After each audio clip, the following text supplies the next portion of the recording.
ಇವತ್ತ ಮೇ 4ನೇ ತಾರೀಕು ಸೋಮವಾರ ದಿನ ಗೃಹಲಕ್ಷ್ಮಿಯರಿಗೆ ಹೊಸ ಅಪ್ಡೇಟ್ ಬಂದಿದೆ. ಹೌದು ಸ್ನೇಹಿತರೆ, ಪ್ರತಿಯೊಬ್ಬ ಗೃಹಲಕ್ಷ್ಮಿಯರು ನೋಡ್ಲೇಬೇಕಾದಂತ ಮಾಹಿತಿ ಇದು.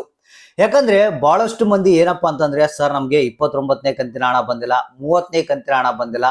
ಸೊ ಈಗ ರಾಜ್ಯ ಸರ್ಕಾರ 31ನೇ ಕಂತಿನ ಹಣ ಬಿಡುಗಡೆ ಮಾಡೋದಕ್ಕೆ ಪ್ರಾರಂಭ ಮಾಡಿದೆ. ಹಾಗಾದ್ರೆ ನಮಗೆ ಹಳೆ ಕಂತುಗಳ ಹಣ ಬರುತ್ತಾ ಇಲ್ಲ ಅಂತ ಬಹಳಷ್ಟು ಮಂದಿ ಕೇಳ್ತಾ ಇದ್ದಾರೆ.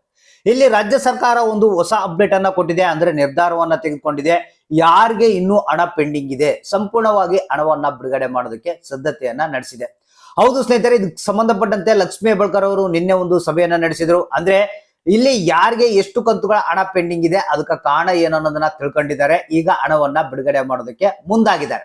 ಸ್ನೇಹಿತರೆ, ಇದ್ರ ಜೊತೆಗೆ 31ನೇ ಕಂತಿನ ಹಣದ ಒಂದು ಹೊಸ ಅಪ್ಡೇಟ್ ಬಂದಿದೆ. ನಿಮ್ಮ ಖಾತೆಗಳಿಗೆ 31ನೇ ಕಂತಿನ ಹಣ ಕೂಡ ಜಮಾ ಆಗ್ತಾ ಇದೆ. ಹಾಗಾದ್ರೆ ಬನ್ನಿ, ಯಾಕೆ ಕೆಲವರಿಗೆ ಇನ್ನು ಕೆಲವೊಂದು ಕಂತುಗಳ ಹಣ ಪೆಂಡಿಂಗ್ ಇದೆ, ಏನ್ ಕಾರಣ, ಮತ್ತೆ ಇಮಿಡಿಯೇಟ್ ಆಗಿ ನೀವು ಏನ್ ಮಾಡಿದ್ರೆ ಈ ಒಂದು ಹಣ ಬರುತ್ತೆ ಅನ್ನೋದ್ರ ಬಗ್ಗೆ ಮಾಹಿತಿಯನ್ನು ತಿಳಿಸ್ಕೊಡ್ತೀನಿ. ಮತ್ತೆ ಇವತ್ತ ಮೇ 4ನೇ ತಾರೀಕು ಸೋಮವಾರ ಯಾವ ಜಿಲ್ಲೆಗಳಿಗೆ ಹಣ ಬರ್ಬೋದು, ಎಷ್ಟು ಬರ್ಬೋದು, ಮತ್ತೆ ಎಷ್ಟು ಕಂತುಗಳ ಹಣವನ್ನ ಪಡಿತಾ ಇದ್ದಾರೆ, ಯಾರೆಲ್ಲ ಪಡಿತಾ ಇದ್ದಾರೆ, ಯಾರಿಗೆಲ್ಲ ಬರೋಲ್ಲ ಅನ್ನೋದ್ರ ಬಗ್ಗೆ ಒಂದು ಸಣ್ಣ ಅಪ್ಡೇಟ್ ಅನ್ನ ನಿಮ್ಗೆ ತಿಳಿಸ್ಕೊಡ್ತಾ ಇದ್ದೀನಿ.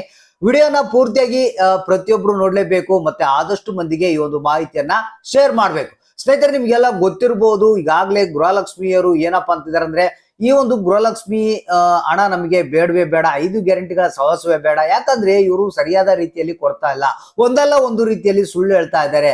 ಇವ್ರ ಹತ್ರ ಹಣ ಇಲ್ಲ ಕೊಡೋದಕ್ಕೆ ಅನ್ನೋದ್ರ ಬಗ್ಗೆ ಜನರ ಹತ್ರ ಒಂದು ಅಸಮಾಧಾನದೇ ಇದೆ. ಸೊ ಇಲ್ಲಿ ನಿಮಗೆ ಗೊತ್ತಿರ್ಬೋದು. ಸೊ ಆದ್ರೆ ಈಗ ರಾಜ್ಯ ಸರ್ಕಾರ ಮಾಡ್ತಿರೋಂತ ಮಾಸ್ಟರ್ ಪ್ಲಾನ್ ಏನಪ್ಪಾ ಅಂತಂದ್ರೆ, ನಾವು ಗ್ಯಾರಂಟಿಗಳನ್ನ ಕೊಟ್ಟೆ ಕೊಡ್ತೀವಿ, ನಂಬಿಕೆಯನ್ನ ಉಳಿಸ್ಕೊಳ್ತೀವಿ ಅಂತೇಳಿ ಹಣವನ್ನ ಹಂತವಾಗಿ ಬಿಡುಗಡೆ ಮಾಡ್ತಾ ಇದೆ.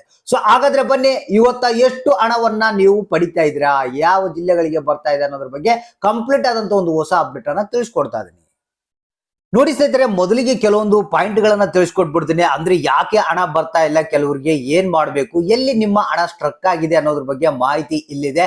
ಹೌದು ಸ್ನೇಹಿತರೆ, ಬಹಳಷ್ಟು ಕಾರಣಗಳು ಕೇಳಿ ಬರ್ತಾ ಇರೋದಪ್ಪ. ಏನಪ್ಪಾ ಅಂತಂದ್ರೆ, ಬ್ಯಾಂಕ್ ಗಳ ಒಂದು ಕಾರಣವನ್ನ ಕೊಡ್ತಾ ಇದ್ದಾರೆ, ಅದಕ್ಕಾಗಿ ನಿಮ್ಮ ಖಾತೆಗಳಿಗೆ ಹಣ ಬರ್ತಾ ಇಲ್ಲ. ಅಂದ್ರೆ ಏನಪ್ಪಾ ಅಂತಂದ್ರೆ, ಇಲ್ಲಿ ಕೆಲವರ ಅಕೌಂಟ್ ಆಕ್ಟಿವ್ ಇಲ್ಲಂತೆ. ಹೌದು ಸ್ನೇಹಿತರೆ, ಆಕ್ಟಿವ್ ಇಲ್ಲ ಅಂದ್ರೆ ಏನಪ್ಪಾ ಅಂತಂದ್ರೆ, ನೀವು ಬ್ಯಾಂಕ್ ಅಕೌಂಟ್ ಏನು ಗೃಹಲಕ್ಷ್ಮಿ ಯೋಜನೆಯ ಹಣ ಬರೋದಕ್ಕೆ ಕೊಟ್ಟಿರ್ತಾರೆ, ಆ ಬ್ಯಾಂಕ್ ಅಕೌಂಟ್ ನಲ್ಲಿ ಟ್ರಾನ್ಸಾಕ್ಷನ್ ಇರೋದಿಲ್ಲ.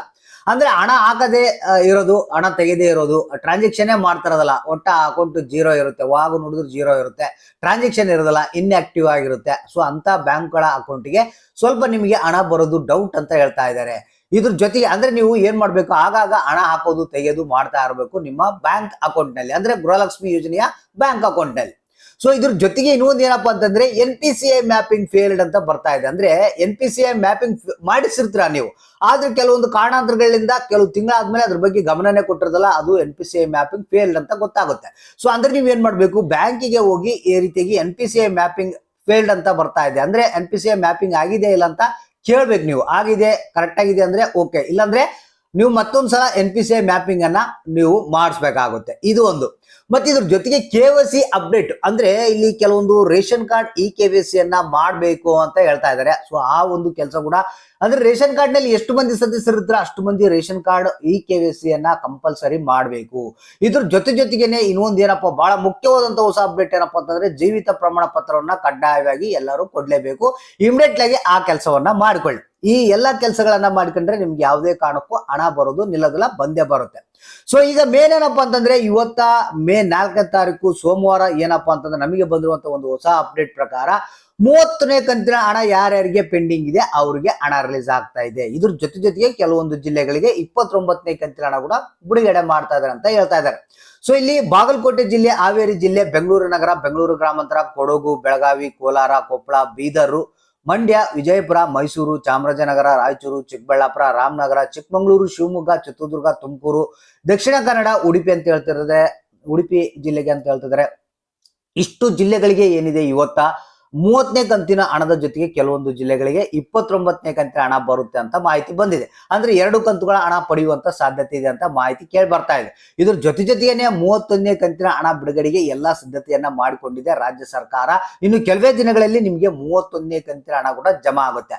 ಮತ್ತೆ ಅದ್ರ ಜೊತೆಗೆ ಯಾವುದು ಪೆಂಡಿಂಗ್ ಹಣ ಬಾಕಿ ಇರಬಾರ್ದು ಆ ರೀತಿಯಾಗಿ ಹಣ ಬಿಡುಗಡೆ ಮಾಡಬೇಕು, ವ್ಯವಸ್ಥೆ ಮಾಡ್ಬೇಕಂತೇಳಿ ಲಕ್ಷ್ಮೀ ಹೆಬ್ಬಾಳ್ಕರ್ ಅವರು ಈಗಾಗಲೇ ಎಲ್ಲ ಪ್ಲಾನ್ ಅನ್ನ ಮಾಡಿಕೊಂಡಿದ್ದಾರೆ. ನೀವೇನ್ ಮಾಡ್ಬೇಕು, ನಾನು ಹೇಳಿರುವಂತ ಕೆಲಸಗಳನ್ನ ಮಾಡಬೇಕು, ಜಸ್ಟ್ ತಾಳ್ಮೆಲಿಂದ ಕಾಯ್ತಾ ಇರ್ರಿ, ನಿಮ್ಮ ಖಾತೆ ಕೂಡ ಹಣ ಬಂದೇ ಬರುತ್ತೆ. ಹಾಗಾದ್ರೆ ಇವತ್ತು ಅಕೌಂಟ್ ಅನ್ನು ಚೆಕ್ ಮಾಡ್ತಾ ಇರ್ರಿ, ಯಾರಿಗೆ ಎಷ್ಟು ಹಣ ಬಂತು, ಇನ್ನು ಯಾರಿಗೆ ಬರಬೇಕು, ಯಾವ ಜಿಲ್ಲೆಗೆ ಬರ್ಬೇಕು ಅನ್ನೋದನ್ನ ತಪ್ಪದೆ ಕಮೆಂಟ್ ಮಾಡಿ ನಮ್ಗೆ ತಿಳಿಸಿ.